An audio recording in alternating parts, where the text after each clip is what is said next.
Hi all. നിങ്ങളിൽ പലരും degree prelims face 1 exam കഴിഞ്ഞിട്ടിരിക്കുന്നവരായിരിക്കും അല്ലേ? കുറച്ച് പാടായിരിക്കാം അല്ലേ? ക്വസ്റ്റ്യൻ പേപ്പർ നോക്കുന്ന സമയത്ത് നമുക്ക് മനസ്സിലാവും മോഡറേറ്റ് ടു ടഫ് ആണ് ക്വസ്റ്റ്യൻ പേപ്പർ.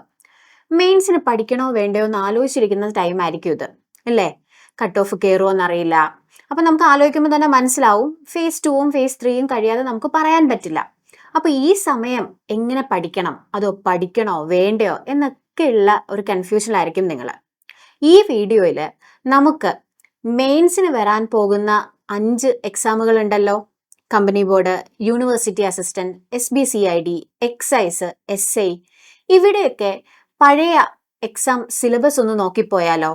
അപ്പൊ ഈ വീഡിയോ കാണുന്ന സമയത്ത് നിങ്ങൾ ആലോചിക്കുന്നുണ്ടാവും സിലബസ് ഒന്നും റിലീസ് ആയില്ല, പിന്നെ പഠിക്കേണ്ട എന്താണെന്നുള്ള കാര്യം അറിയില്ല.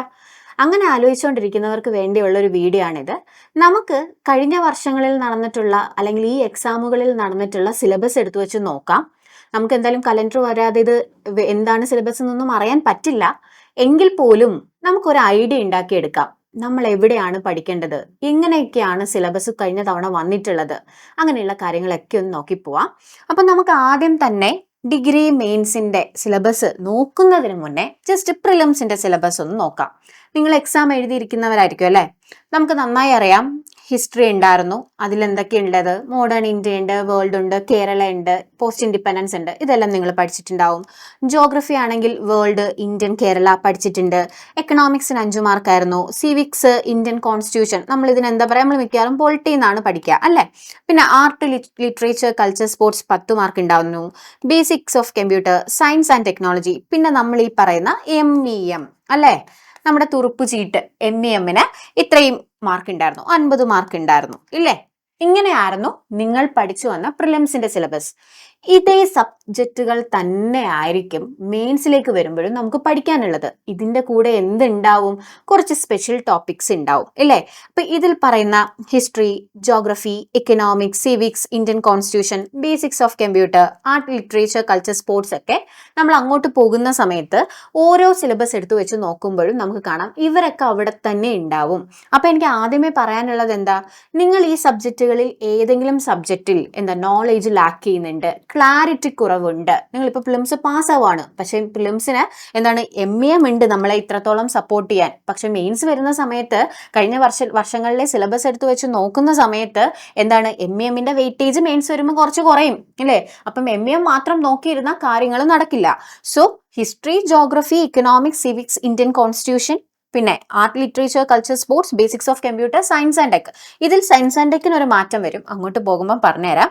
പക്ഷെ ഇത്രയും സബ്ജക്റ്റുകളിൽ നിങ്ങൾക്ക് ഒരു ഗ്രിപ്പില്ല, ഒന്ന് നന്നായി പഠിച്ചിട്ട് തന്നെ മെയിൻസ് എഴുതണം, അല്ലെങ്കിൽ ഇവയൊക്കെ ഭയങ്കരമായിട്ട് വെയിറ്റേജ് ഉള്ള സബ്ജക്റ്റുകളാണ് എന്നുള്ള ഒരു ബോധം നിങ്ങൾ ഉണ്ടാക്കിയെടുക്കണം.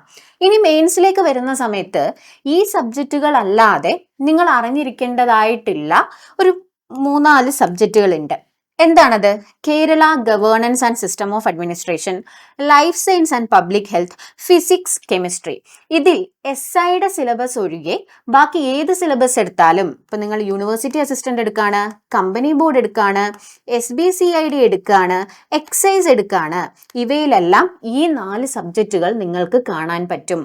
SA വരുന്ന സമയത്ത് ഫിസിക്സും ഇല്ല, കെമിസ്ട്രി ഇല്ല, പകരം ലൈഫ് സയൻസ് ആൻഡ് പബ്ലിക് ഹെൽത്തും Kerala governance and system of അഡ്മിനിസ്ട്രേഷനും ഉണ്ട്. അപ്പോ പ്രിലിംസിൽ നിങ്ങൾ പഠിച്ചിട്ടുള്ള സയൻസ് ആൻഡ് ടെക്നോളജി എന്ന് പറയുന്ന ഭാഗം ഇത്രയും കൂടി എക്സ്പാൻഡഡ് ആക്കിയിട്ടാണ് നമ്മൾ മെയിൻസിന്റെ സിലബസിലേക്ക് വരുമ്പോൾ ലൈഫ് സയൻസ്, ഫിസിക്സ്, കെമിസ്ട്രി എന്ന് കാണുന്നത്.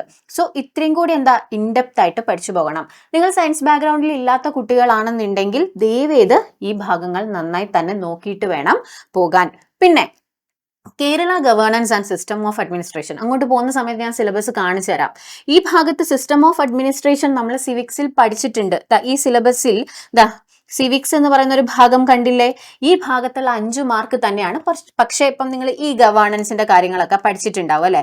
ഇതൊക്കെ തന്നെയാണ് മെയിൻസ് വരുമ്പോഴും പഠിക്കുക, പക്ഷെ ഇത്തിരി ഇൻഡെപ്ത് ആയിട്ട് നോക്കി പോകണം എന്നുള്ളതാണ്. അപ്പോൾ നമ്മൾ കാണാത്ത അല്ലെങ്കിൽ GS ഏരിയയിൽ, ജനറൽ സ്റ്റഡീസ് ഏരിയയിൽ ആ ഒരു ഭാഗത്ത് നമ്മൾ കാണാത്ത ഒരു 2-3 അല്ലെങ്കിൽ ഒരു 3-4 4 തന്നെ പറഞ്ഞു പോവാം. ഓക്കെ, സബ്ജക്റ്റുകൾ ഉണ്ടെന്നുണ്ടെങ്കിൽ അത് Kerala governance and system of administration, life science and public health, physics, chemistry എന്നിവയാണ് എന്നുള്ള കാര്യം ഓർത്തു വെക്കുക. ഇനി മെയിൻസിന്റെ സിലബസ് ഒന്നും കൂടി ഞാനൊന്ന് നോക്കുന്ന സമയത്ത് ദാ കറണ്ട് അഫയേഴ്സ് എന്ന് പറയുന്ന ഒരാള് സെപ്പറേറ്റ് മാർക്കിൽ ഞാൻ കൊടുത്തിട്ടുണ്ട്. ഓക്കെ, നമ്മളിപ്പോ ജസ്റ്റ് ഞാൻ യൂണിവേഴ്സിറ്റി അസിസ്റ്റന്റിന്റെ സിലബസ് ആണ് നോക്കിയേ. ഇവിടെ നോക്ക്, കറണ്ട് അഫയേഴ്സ് എന്ന് പറഞ്ഞ് 15 മാർക്ക് തന്നെ കൊടുത്തിട്ടുണ്ട്. എന്ന് വെച്ചാൽ മെയിൻസിന്റെ സിലബസ് വരുന്ന സമയത്ത് സെപ്പറേറ്റ് ഒരു ഹെഡിങ് പോലെ അല്ലെങ്കിൽ ഒരു സബ്ജക്റ്റ് പോലെ PSC എന്ത് ചെയ്തിട്ടുണ്ട്, കറണ്ട് അഫയേഴ്സ് എന്ന് എഴുതിയിട്ട് 15 മാർക്ക് യൂണിവേഴ്സിറ്റി അസിസ്റ്റന്റിനും കമ്പനി ബോർഡിനും SBCADക്കും ഒക്കെ 15 മാർക്ക് എന്ന് തന്നെ കൊടുത്തിട്ടുണ്ട്.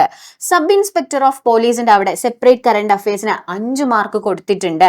എക്സൈസ് ഇൻസ്പെക്ടറിന് 8 മാർക്ക് കൊടുത്തിട്ടുണ്ട്. അപ്പൊ പഴയ സിലബസുകൾ എടുത്തു വെച്ച് നോക്കുന്ന സമയത്ത് എന്താണ്, ഇങ്ങനെ തന്നെ കാണാൻ പറ്റുന്നുണ്ട്. സെപ്പറേറ്റ് കറണ്ട് അഫയേഴ്സിന് ഇമ്പോർട്ടൻസ് ഉണ്ട് എന്ന് നമുക്ക് മനസ്സിലാക്കി തരാൻ തന്നെ PSC ഒരു സബ്ജക്റ്റ് പോലെ കൊടുത്തിട്ടുണ്ട്. പ്രിലിംസിന് നമ്മൾ കറണ്ട് അഫയേഴ്സ് ഉണ്ടായിരുന്നു. പ്രിലിംസിന്റെ ഡീറ്റെയിൽ സിലബസ് എടുക്കുന്ന സമയത്ത് ഓരോ subject part, sports, culture, literature syllabus ഫുള്ളും പറഞ്ഞു കഴിഞ്ഞിട്ട് ഏറ്റവും ലാസ്റ്റ് പ്ലസ് കറണ്ട് അഫയേഴ്സ് എന്ന് കൊടുത്തിട്ടുണ്ടായിരുന്നു. ഓക്കെ, പക്ഷെ അതെന്താ, ആ ഡീറ്റെയിലേക്ക് കയറണം എന്ന് വെച്ചാൽ അതിനകത്തുണ്ട്, നിങ്ങൾ നോക്കിക്കോ എന്നുള്ള രീതിയിൽ PSC ഹിന്റ് ചെയ്ത് തന്നിട്ടുണ്ടെങ്കിൽ ഇവിടെ സെപ്പറേറ്റ് തന്നെ പറയുന്നുണ്ട്, ഇത് ഇമ്പോർട്ടൻ്റാ, നിങ്ങൾ നോക്കി പഠിച്ചിട്ട് പോയാൽ നിങ്ങൾക്ക് ഈ മാർക്ക് കിട്ടും എന്ന് PSC പറഞ്ഞിട്ടുണ്ട്. അപ്പം ഇതുവരെ കറണ്ട് അഫയേഴ്സ് ഒന്നും നോക്കിയിട്ടില്ലാത്ത കുട്ടികളാണെന്നുണ്ടെങ്കിൽ ദയവേത് ഒരു വർഷത്തിന് മുൻപ് വരെയുള്ള കറണ്ട് അഫയേഴ്സ് നോക്കുക. അതിനുവേണ്ടി നിങ്ങൾക്ക് KS മെന്റർ ചാനലിന്റെ മാഗസീൻ നോക്കാം. നമ്മുടെ Telegram channel KS mentor Telegram channel നോക്കുകയാണെന്നുണ്ടെങ്കിൽ നിങ്ങൾക്ക് ആ ഒരു 12 മാസത്തെ കറണ്ട് അഫയേഴ്സ് അതിനകത്ത് ഉണ്ടാവും, മാഗസീൻ ഉണ്ടാവും, അതെടുത്ത് വായിക്കുക. ഓക്കെ, എന്നിട്ട് എന്ത് ചെയ്യണം, ഈ വീഡിയോ കാണുന്നതിൻ്റെ അന്ന് തൊട്ട് നിങ്ങൾ ഡെയിലി പോളുകളോ ക്വിസുകളോ, ഇനിയിപ്പോൾ നമ്മുടെ ചാനൽ ടെലിഗ്രാം ചാനലിൽ ഡെയിലി ഡൈജസ്റ്റ് എന്ന് പറഞ്ഞ് ഡെയിലി കറണ്ട് അഫയേഴ്സ് കൊടുക്കുന്നുണ്ട്. ഓക്കെ, നിങ്ങൾ അതെല്ലാം ഒന്ന് ചെയ്ത് നോക്കുക. പത്രം വായിക്കുക എന്നുള്ളതാണ് മെയിൻ കാര്യം. നിങ്ങൾക്ക് വായിക്കാൻ ഒട്ടും സമയം കിട്ടുന്നില്ല എന്നുണ്ടെങ്കിൽ ടെലിഗ്രാം ചാനൽ ഫോളോ ചെയ്താലും മതിയാകും. സോ കറണ്ട് അഫയേഴ്സ് ഭയങ്കര ഇമ്പോർട്ടൻ്റ് ആണ്. കറണ്ട് അഫയേഴ്സ് പഠിക്കുന്ന സമയത്ത് എന്ത് ചെയ്യണം, സിലബസുമായി റിലേറ്റ് ചെയ്ത് സിലബസ് നന്നായി തന്നെ നോക്കി വെക്കണം. എന്നാൽ മാത്രമേ നമുക്ക് എന്താണ് കറണ്ട് അഫയേഴ്സിൽ വേണ്ടത് വേണ്ടാത്തത് എന്ന് അറിയാൻ പറ്റുള്ളൂ. അപ്പോൾ ഇനി ഉള്ള സമയങ്ങൾ കറണ്ട് അഫയേഴ്സിനും കൂടി നിങ്ങൾ മാറ്റി വെക്കണം എന്നാണ് എനിക്ക് പറയാനുള്ളത്. അപ്പം GSലെ സബ്ജക്റ്റും നമ്മൾ നോക്കി, കറണ്ട് അഫയേഴ്സിലെ സബ്ജക്റ്റും നമ്മൾ നോക്കി. ഇനി നമുക്ക് ഓരോ എക്സാമിന്റെയും സിലബസുകൾ ജസ്റ്റ് ഒന്ന് നോക്കിപ്പോകാം. നോക്കിയേ, യൂണിവേഴ്സിറ്റി അസിസ്റ്റന്റ്, ആ ഒരു യൂണിവേഴ്സിറ്റി അസിസ്റ്റന്റിന്റെ 2022 വന്നിട്ടുണ്ടായിരുന്ന സിലബസ് ആണിത്. സബ്ജക്റ്റുകൾ നോക്കിക്കോ, ഞാൻ പറഞ്ഞതുപോലെ തന്നെയാണ്. ഹിസ്റ്ററി നമുക്കറിയാം, ജോഗ്രഫി, ഇക്കണോമിക്സ്, ഇന്ത്യൻ കോൺസ്റ്റിറ്റ്യൂഷൻ, ഞാൻ പറഞ്ഞ കേരള ഗവേണൻസ് ഇതാ കിടക്കുന്നു, ആൻഡ് സിസ്റ്റം ഓഫ് അഡ്മിനിസ്ട്രേഷൻ ഇതാ കിടക്കുന്നു, life science, physics, chemistry, 3 mark വീതം. അപ്പൊ മാർക്കിന്റെ ആ ഒരു ഇത് കാണുമ്പോൾ നിങ്ങൾക്ക് മനസ്സിലാവും, പഠിച്ചാൽ ആ മാർക്ക് കിട്ടും. പിന്നെന്താ ഉള്ളത്, art, literature, culture, sports, okay, basics of computer 3. പിന്നെ കൊടുത്തിരിക്കുന്നതാണ് 13 മാർക്കിന്. ഈ മാർക്ക് അങ്ങോട്ടോ ഇങ്ങോട്ടോ മാറാം. ഓക്കെ, ഇപ്പം നമ്മൾ ഈ കഴിഞ്ഞ DYSPയുടെ എക്സാം എടുക്കുകയാണെങ്കിലും ഇപ്പോൾ നടന്ന അഡ്മിനിസ്ട്രേറ്റീവ് അസിസ്റ്റന്റ് എക്സാമിനും ആണെന്നുണ്ടെങ്കിലും കമ്പനി ബോർഡിന്റെ അതേ ഫോർമാറ്റ് ആണ് അവർ ഫോളോ ചെയ്തത്. അപ്പം വലിയ മാറ്റങ്ങളൊന്നും വരുത്തിയിട്ടില്ല. സോ ഞാൻ ഇത് എടുത്തെടുത്ത് പറയുന്നത് എന്താണെന്ന് വെച്ചാൽ, ഇതിൽ വെയിറ്റേജ് അങ്ങോട്ടും ഇങ്ങോട്ടും മാറ്റാം. വേണമെന്നുണ്ടെങ്കിൽ നമ്മൾ പ്രതീക്ഷിക്കാത്ത സമയത്ത് എന്നാൽ 100 മാർക്ക് സ്പെഷ്യൽ ടോപ്പിക് ഇരിക്കട്ടെ എന്നുള്ള രീതിയിലും ആക്കാം. പക്ഷെ നിങ്ങൾ അറിഞ്ഞിരിക്കണം, ഇതിൽ നിന്നൊക്കെ തന്നെ ആവും ചോദിക്കുക. ഓക്കെ, ഇപ്പൊ നമുക്ക് കഴിഞ്ഞ വർഷത്തെ ആ സിലബസിന്റെ ആ ഭാഗം ഒന്ന് നോക്കിപ്പോവാം. കേരള ഗവേണൻസ് കിടക്കുന്നു.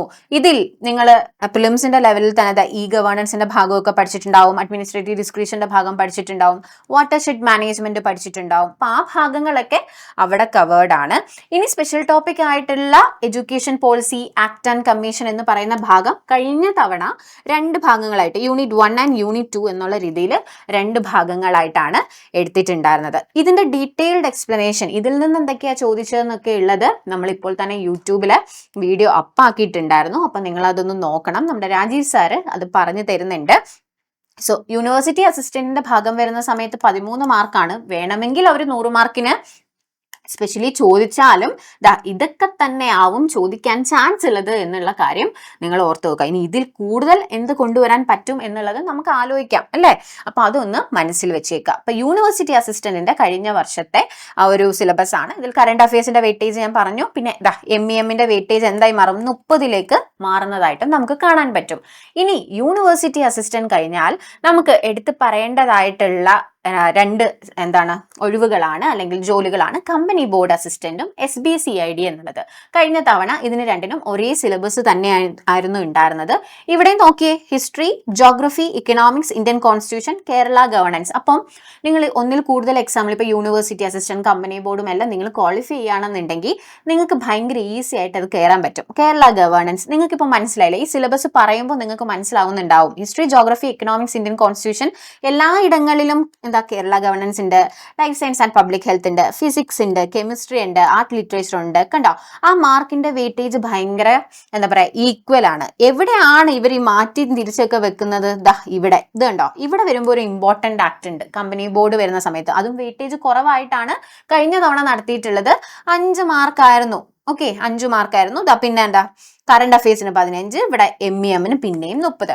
അപ്പം ഇതിലെ കമ്പനി ബോർഡിലും SBCIDയിലും വരുന്ന എന്താണ് ഇമ്പോർട്ടന്റ് ആക്ടിന്റെ ആ ഒരു സിലബസ് എടുത്തു വെച്ച് നോക്കുന്ന സമയത്ത് right to information act, right to public services, protection of consumers, protection of vulnerable sessions അങ്ങനെ പറഞ്ഞു കൊടുക്കുന്നുണ്ട്, സേഫ് ഗാർഡിംഗ് ഓഫ് വുമൻ. ഇനി ഇവിടെ വരുന്ന സമയത്ത് protection and safe guarding of children എന്ന് പറയുന്ന സമയത്ത് offences against children under IPC എന്ന് കൊടുത്തിട്ടുണ്ട് കേട്ടോ. ഇവിടെ IPC എന്ന് പറഞ്ഞാൽ കൊടുത്തിട്ടുള്ളത്. അത് വേണമെങ്കിൽ മാറാം. ഓക്കെ, അപ്പം പക്ഷെ ഈ ഇടയ്ക്ക് നടന്നിട്ടുണ്ടായിരുന്ന അഡ്മിനിസ്ട്രേറ്റീവ് അസിസ്റ്റന്റ് എക്സാമിലും അവർ ഈ സിലബസ് ഇതേപോലെ തന്നെ എടുക്കുക ചെയ്തത്. അവിടെ IPC എന്ന് തന്നെയാണ് കൊടുത്തും കണ്ടത്. സോ ഇങ്ങനെ എന്തെങ്കിലും മാറ്റം വന്നാലേ ഉള്ളൂ. ഓക്കെ, പക്ഷെ പഠിച്ചു തുടങ്ങാം. ഇപ്പൊ RT ആക്ട് ഒക്കെ പഠിക്കാൻ വേണ്ടി നിങ്ങൾ ജസ്റ്റ് ഒന്ന് ഗൂഗിൾ ചെയ്താൽ തന്നെ കിട്ടും ഇല്ലേ? അപ്പൊ ഇങ്ങനെയുള്ള കാര്യങ്ങൾ വായിക്കാതെ ഇവിടെ പബ്ലിക് സർവന്റിന്റെ കാര്യം പറയുന്ന സമയത്ത് definition under IPC, offences by or against public services under IPC എന്നുള്ളതാണ്. സോ മാറ്റങ്ങൾ ചെറുതായി നമുക്ക് പ്രതീക്ഷിക്കാം. ഇല്ലെന്നുണ്ടെങ്കിൽ ഇപ്പൊ ഈ നടന്നതിലും ഇതിൽ മാറ്റമൊന്നും വരുത്തിയിട്ടുണ്ടായിരുന്നില്ല. അപ്പൊ മാറ്റം വന്നാലും ഇല്ലെങ്കിലും നമ്മൾ ഓക്കെ ഇതൊക്കെ ആവും ചോദിക്കാൻ ചാൻസ് ഉള്ളത് എന്നുള്ള ഒരു ബോധം ഉണ്ടാക്കിയെടുക്കുക. ഓക്കെ, അപ്പം കമ്പനി ബോർഡായി, SBCID ആയി. അടുത്തത് SIയുടെ സിലബസ് ആണ്. SIയുടെ സിലബസ് വരുമ്പോൾ എന്താ, നമ്മൾ മുന്നേ പറഞ്ഞ ഫിസിക്സും കെമിസ്ട്രി ഇവിടെ ഇല്ല. Okay, history, geography, economics, Kerala governance and system of administration എവിടെ പോയാലും കേരള ഗവേണൻസ് ഉണ്ട്. Okay, life science and public health 5ഉം 6ഉം മാർക്കിന് കൊടുത്തിട്ടുണ്ട്. കറണ്ട് അഫയേഴ്സിന്റെ വെയിറ്റേജ് ഇവിടെ 5 ആണ്. പിന്നെ MEM എല്ലാപ്പോഴും പോലെ 30. പക്ഷേ ഇതാ നോക്കി, സ്പെഷ്യൽ ടോപ്പിക് എന്ന് പറഞ്ഞ് 45 മാർക്ക് ഉണ്ട് അല്ലേ? 45 മാർക്ക്. എന്തായാലും SIയുടെ സിലബസ് മാറാൻ പോകുന്നില്ല എന്ന് തന്നെയാണ് നമ്മുടെ ഒരു ഇത്. എന്ന് വെച്ചാൽ എന്താ അതിനകത്ത് വരിക? ഇപ്പൊ BNS ഉണ്ടാവും, BNSS ഉണ്ടാവും, BSA ഉണ്ടാവും, RTA ഉണ്ടാവും, IT ആക്ട് ഉണ്ടാവും.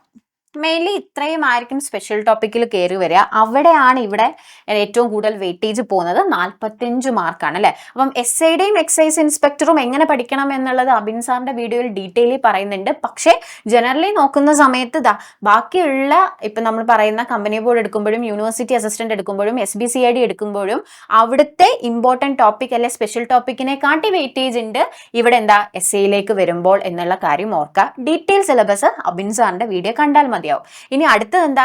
Excise inspector. പിന്നെ ഞാൻ വായിക്കുകയാണ്, history, geography, economics, Indian constitution. ഇവിടെ വരുമ്പോൾ എന്താ, കോൺസ്റ്റിറ്റ്യൂഷന്റെ മാർക്ക് 8ലേക്ക് മാറും. കേരള ഗവർണൻസ് ഇതാ കിടക്കുന്നു. Life science, physics, chemistry, art, literature, culture, sports. Okay, ഇപ്പൊ ഇത്രയാണ് എന്ത് ഒരു നമ്മുടെ എന്താ GS സബ്ജക്റ്റുകൾ എന്ന് പറയുന്നത്. പിന്നെ കറണ്ട് അഫയേഴ്സിന് ഇവിടെ 8 മാർക്കാണ് കേട്ടോ. ഇവിടെ 8 മാർക്കാണ്. അപ്പൊ 15, 5, 8 അങ്ങനെ പല രീതിയിലാണ് കറണ്ട് അഫയേഴ്സ് ചോദിച്ചിട്ടുള്ളത്. ഇവിടെ എന്താ MEM 30 മാർക്ക് തന്നെയുണ്ട്. ഇവിടെയും സ്പെഷ്യൽ ടോപ്പിക്കുകൾ ഉണ്ട്. എക്സൈസ് ഇൻസ്പെക്ടറിന്റെ സിലബസ് എടുത്തു വെച്ച് നോക്കുന്ന സമയത്ത് മൊഡ്യൂൾ 1 എന്ന് പറഞ്ഞ nature and duty of excise inspector എന്ന് പറഞ്ഞ് 18 മാർക്കിന് മൊഡ്യൂൾ 1, 2, 3, 4, 5 എന്ന് പറഞ്ഞിട്ട് ഡീറ്റെയിൽ ആയിട്ട് തന്നെ സിലബസ് തന്നിട്ടുണ്ട്. ഇനിയോ ആ 2 മാർക്ക് എവിടെ പോയി എന്ന് ചോദിച്ചാൽ പിന്നെ ഉള്ളത് IT ആക്ട് 2000 നിന്നാണ് ബാക്കി 2 മാർക്ക് ചോദിച്ചിട്ടുള്ളത്. അപ്പം ഇങ്ങനെയാണ്, മനസ്സിലായി എന്നാണ് എൻ്റെ ഒരു വിശ്വാസം. GS സബ്ജക്റ്റുകളിൽ ഒരു പിടിപാട് വേണം. പിന്നെ പക്ക നമ്മൾ ആ പറയുന്ന ഓരോ സബ്ജക്റ്റിലെയും ഇമ്പോർട്ടന്റ് ആക്ട് എന്നോ അല്ലെങ്കിൽ സ്പെഷ്യൽ ടോപ്പിക്സ് എന്നൊക്കെ പറയാൻ പറ്റുന്ന ഭാഗത്തിൽ ഒരു വായന നിങ്ങൾ ഇപ്പോഴേ തുടങ്ങണം.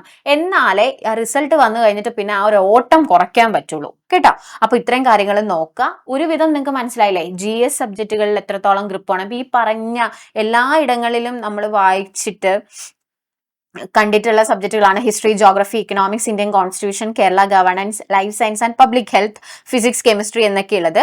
ഇവിടെ എസ്ഐ വരുമ്പോൾ മാത്രം എന്താണ് ഇവിടെ എന്തൊക്കെയില്ല, physics, chemistry, arts, sports, culture, literature നിങ്ങൾക്ക് കാണാൻ പറ്റില്ല. ബാക്കി എല്ലാ സബ്ജക്റ്റുകളും അവിടെ ഉണ്ട്. GS സബ്ജക്റ്റുകൾ സ്ട്രോങ് ആക്കുക, സ്പെഷ്യൽ ടോപ്പിക്കുകൾ പഠിച്ചു തുടങ്ങുക എന്നുള്ളതാണ്. കൂടെ കറണ്ട് അഫയേഴ്സ് ഭയങ്കര സ്ട്രോങ് ആക്കണം. ഞാൻ പറഞ്ഞിരുന്നു 15 മാർക്ക് അല്ലെങ്കിൽ എസ്ഐ വരുന്ന സമയത്തേക്ക് 5 മാർക്ക്, എക്സൈസ് ഇൻസ്പെക്ടർ വരുമ്പോൾ 8 മാർക്ക്, ഇങ്ങനെയായിരുന്നു കഴിഞ്ഞ വർഷങ്ങളിൽ നടന്നിട്ടുള്ളത്. ഇനി ഒരു എന്താ പറയാ എത്ര മാറ്റം വരാം, ഒരു 70% ഈ സിലബസുകൾ തന്നെയാവും PSC എന്താ നോക്കി പോവുക എന്നുള്ള കാര്യം നിങ്ങൾക്ക് ഉറപ്പ് വരണം.